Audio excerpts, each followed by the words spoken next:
Welcome to Unwritten Stories of Significance, Part 2 with ACE Interview Prep.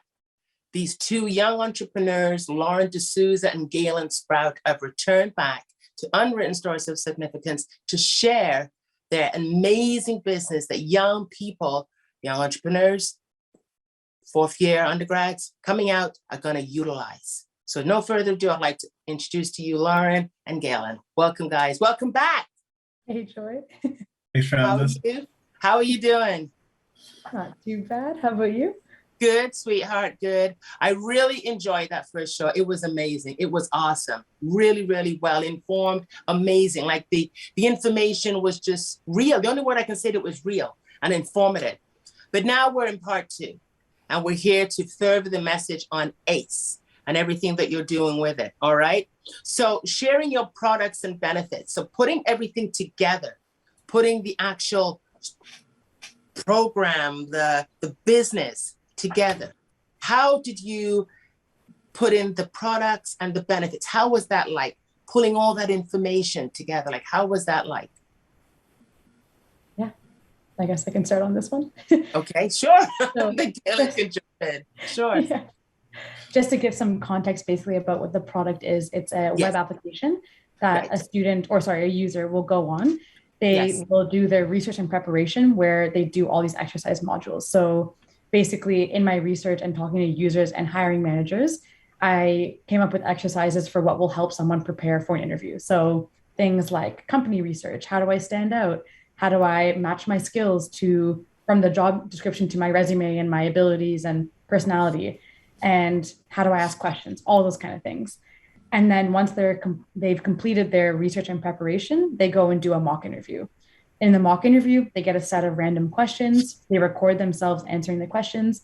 And once they're done, the AI will give them feedback on their content, their communication, and their confidence.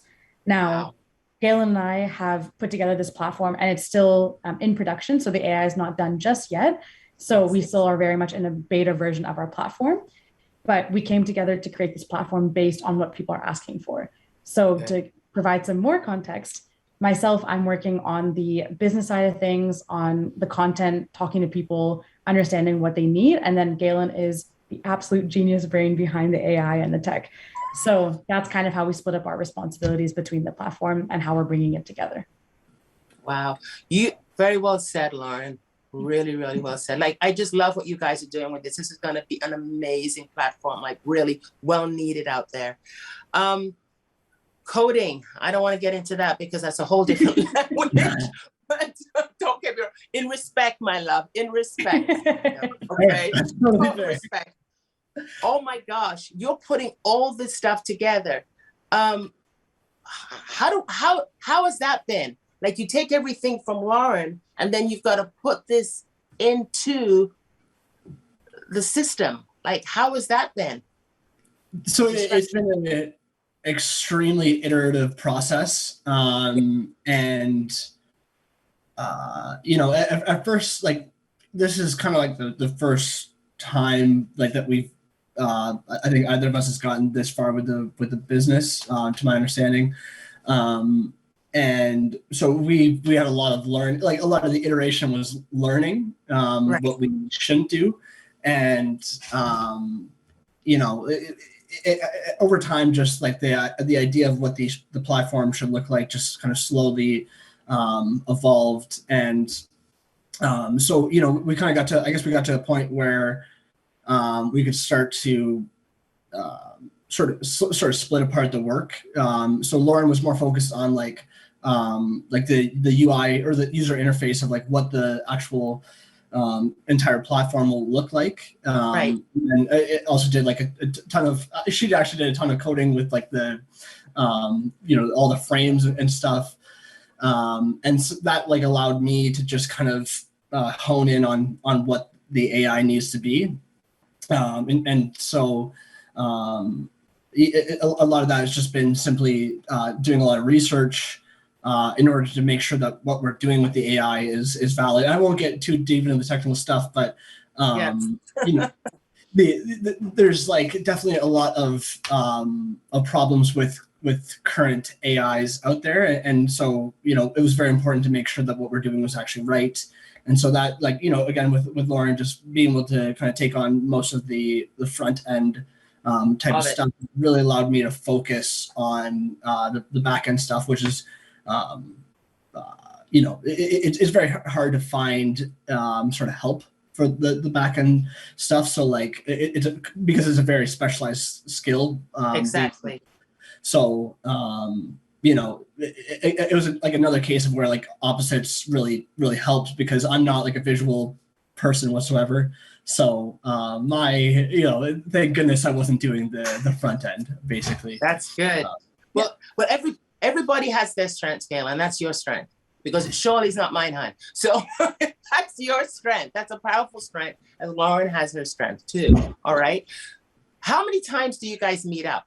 Like, I know you live in separate parts of, Ontario, but how many times do you meet up? Because you're talking now as young entrepreneurs, you're building a business, you're getting it together. How many times do you meet, collaborate, focus, do things, and then separate and then execute? It's actually a good question, because Thank you. Great job, Joy. But the reason I say that is because COVID actually inspired this way of work, where Galen and I don't actually work together in person every single day, and it actually would not be the most efficient way to do so. And the reason is because, let's say with the AI, there's a whole beast of a project within that. And what I'm working on is not directly related to his work on the AI right now. So for us to work together, it doesn't really make sense for us to be in person, given that I'm in Mississauga and he's in Waterloo, which is about an hour away or so. Right. And basically when we do come together, we do things like brainstorming, talking about where we see the business going, doing a check-in on like, what's our vision? What do we see the business becoming? So it's almost like a mix. Like, obviously we talk every single day and we do check-ins and updates of what did you work on? What did you work on? Kind of picking that apart.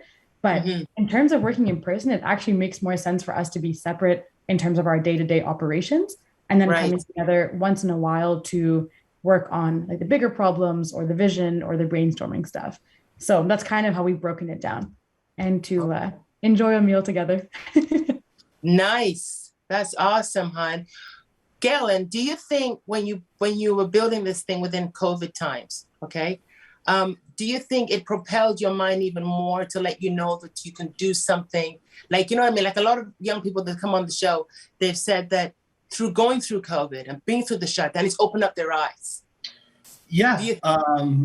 Like it sounds so weird to say. I honestly kind of liked COVID, but not, I didn't like COVID. The COVID times, where it was just like, really, what can I do for the next 3 weeks? So I might as well code.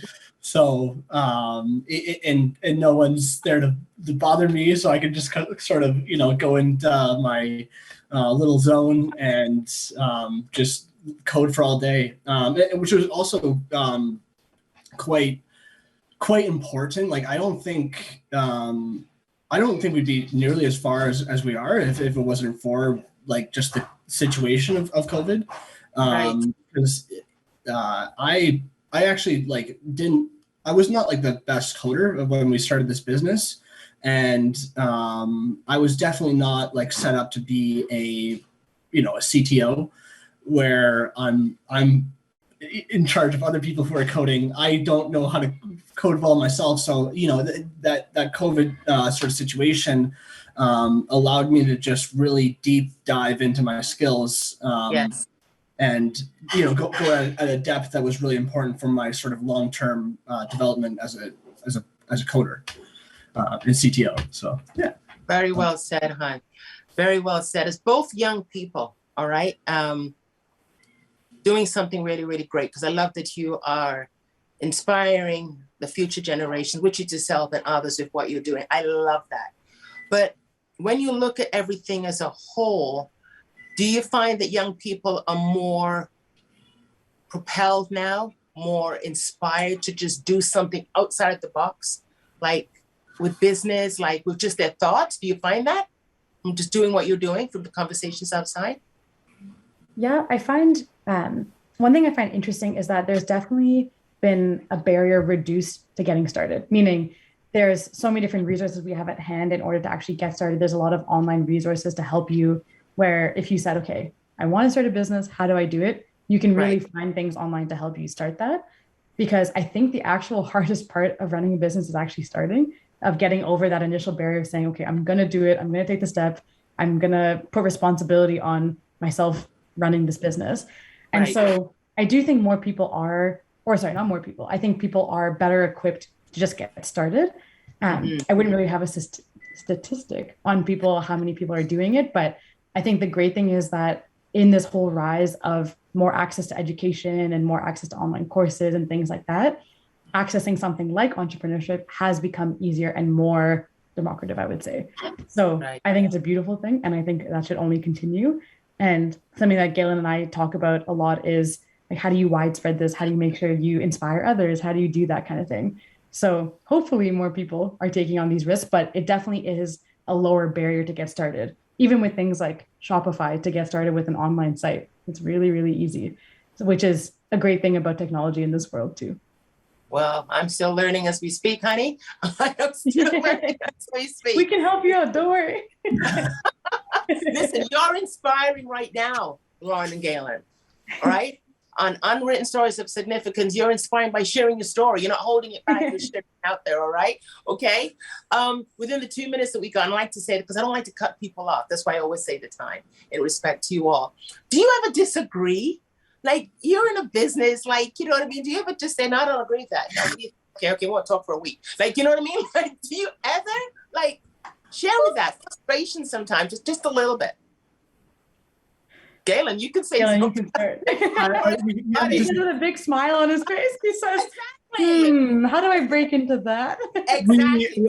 We kind of had a disagreement today, like a small disagreement. I don't think that's even like the most significant one. Like, you know, the disagreements like are always on what's like the most. I think it's fair to say that the disagreements are always on what is the most important thing to do right now for moving forward.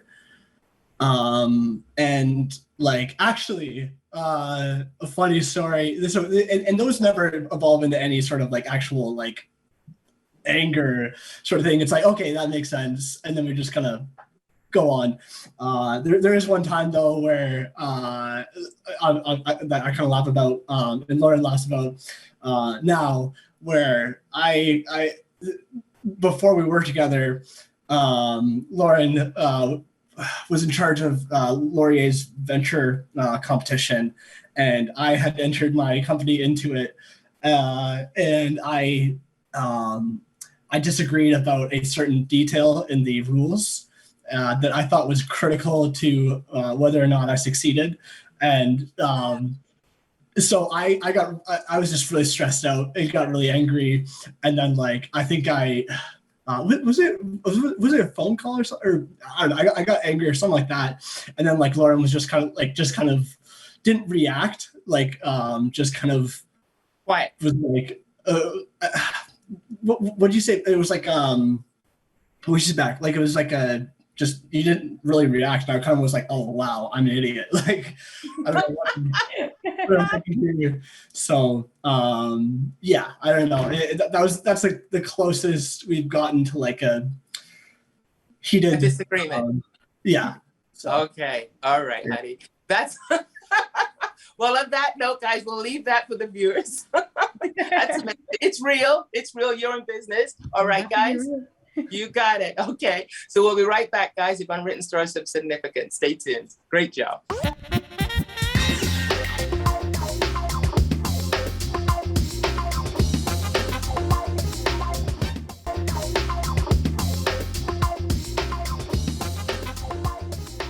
Welcome back to Unwritten Stories of Significance with Ace, with Lauren and Galen.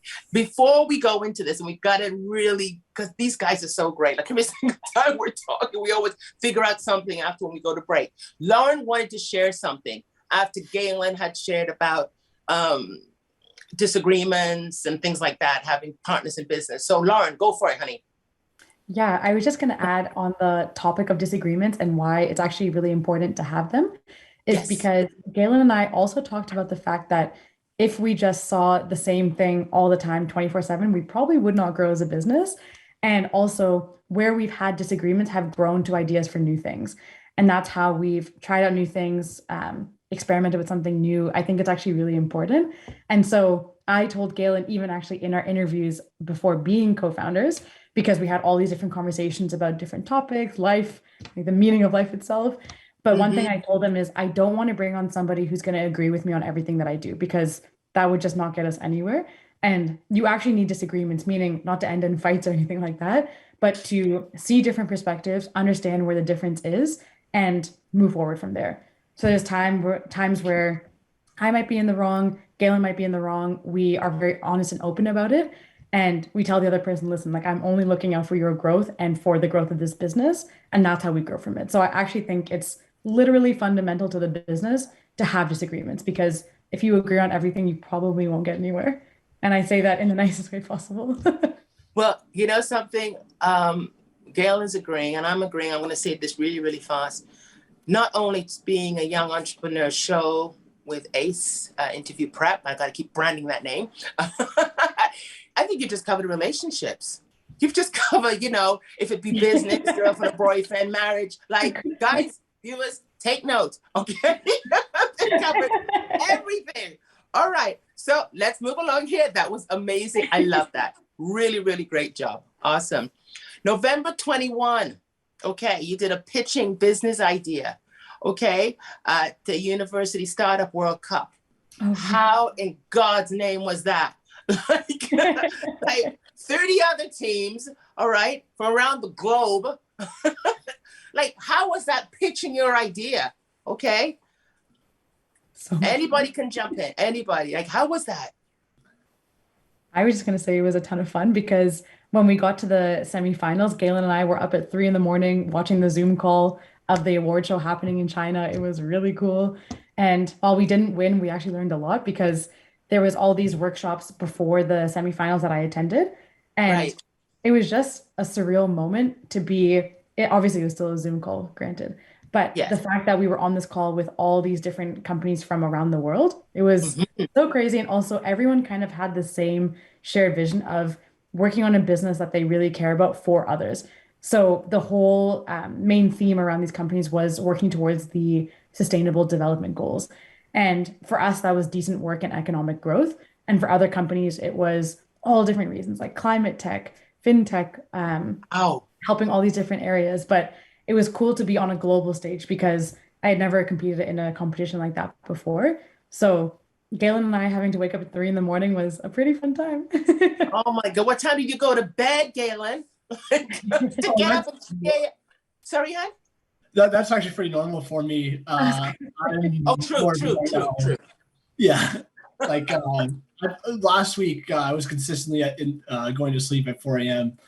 So I am Wait, not the same way. oh my gosh. But hearing from Lauren's side though, like being on that platform and pitching your idea, like how was that like for you? For you? for me, Yes. oh, awesome. I mean, I'm glad that I don't have to pitch. I don't like pitching. I've never done that well. So like, yeah, and two, like, so like for that you submit a video, and when I saw like the video for our submission to Startup World Cup, I was like just extremely excited. Like, again, going back to the whole theme of like of opposites, it's like I was just like there was no possible way I could have done this like that to this quality. Like this is something that we can actually like do so well with, and we were like top three, which like I was just like Wow. I was, yeah, it was probably one of the most exciting times of my life. So Holy cow. Did you had to wait? Like how did they let you know that you were the top three? Like was it right no, it couldn't have been right then, but how did they let you know that you were the top three? Yeah, that was so because it was a Zoom call and also it was companies from all over the world. Right. people who were at the award show in China. It was actually an award show. And then Right. they had all these, I guess, tracks, you could call it. So early stage, growth stage, and then divided by like healthcare, digital, all that kind of stuff. So basically, they would go stage or track by track and then show the top three and then announce the winner from there. So definitely a big moment of suspense, but it Wow. was really awesome to see that the top three thing where they put the top three of the track up on the screen and like Oh it's my. like a drum roll moment. You're kind of waiting. You're like, oh my gosh, what's it gonna be? So it was nice. I mean, would have been really cool if we were able to go to China, but Yes. it was cool nonetheless. Yes, it was. How did you find out about that though? Like, how did you find out about the actual competition? Yeah, we actually got nominated by Next 36. So that entrepreneurship program that I mentioned a while back, That's where right. That's right. the program. So basically, the World Cup organization reached out to them and said, "Do you have any promising companies?" And then they reached out to us and said, "We'd like to nominate you." So I said, "You know what? Sounds good. Let's do it." Oh, phenomenal. Why the blue on the t-shirts? You can just pick it up from the neck a little bit and just show the viewers. Okay, Galen? All right. So why the blue? Why the blue? The branding, the colors. Where did that all come from? Yeah, I can answer that really quick because I think I chose this color before Galen and I started working together. Right. But it was honestly kind of random in choosing a color that means, again, going back to what I had said in our first part of the show, of Yes. when coming up with the name, I was thinking, what does this really mean to me? And a lot of the words that circle around in my head to this day is confidence, empowering, happiness, supporting people, bringing impact. And I wanted a light color, and I like the color blue. So there you go. All right. It Were was you light cool with blue. the color? Sorry, hon? I said it just became light blue because it signaled happiness and empowerment to me. Beautiful. Galen, you were happy with the color too? I love the color. Yeah, it's my favorite color, so loved it. So what kind of a merchandise, what kind of a merch, as you say? Is it t-shirts for now? Or are you going to get hats or like, what are you going, is there anything else you're going to be doing with the branding, with the You're going to merchandise? see everything across the world. No, I'm kidding. No, right now we just have No, say that again. Say that again. Say that again. well, I mean, I- at one point you'll have every single piece of merchandise. So that's that. We might even see Galen with an ace tattoo. We don't know yet. Oh, Oh, yeah. oh. Yeah, I think Listen, because you work so hard, how do you handle balance? And I don't really want to cut you off short because I want if you could just keep it just really, because I don't want to miss anything. I'm not being real. I want to keep it really content. But how do you keep balance really fast? Like, how do you keep balance building a business as entrepreneurs? How do you keep it? Galen, how do you keep it? I would say honestly, like there's not always going to be balance. Like I think there's definitely,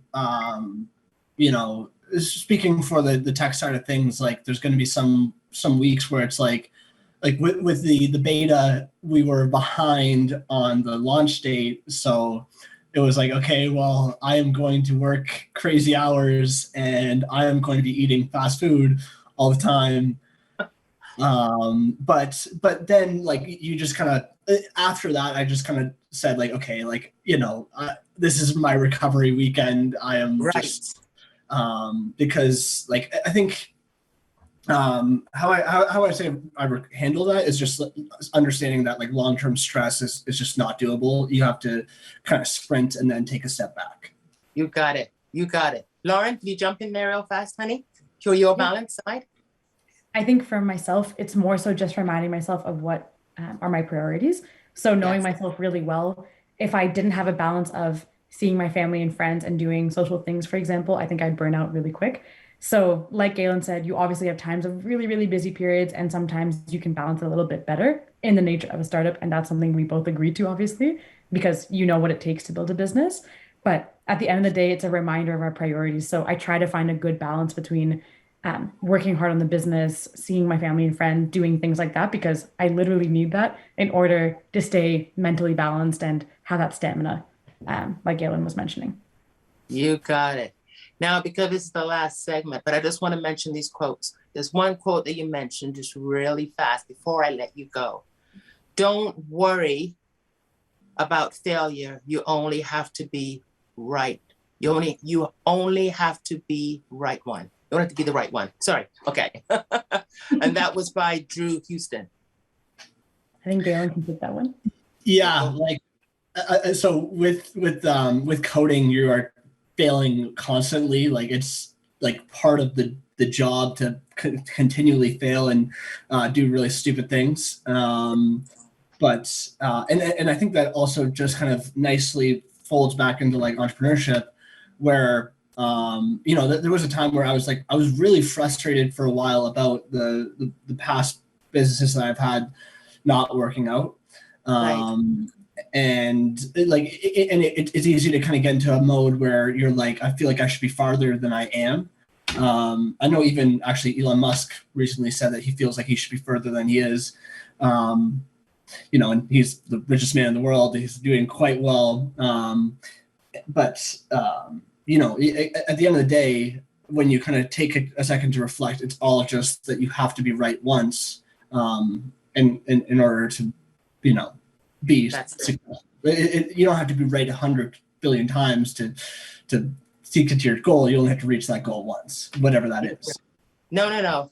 Very well said, honey. And I hope I didn't confuse the viewers by quoting what I was given there. But honestly, thank you so much from the bottom of my heart. It was amazing. Thank you so much. Ace Prep interview. All right. Oh, you're so welcome, honey. All right. Thank you so much. All right.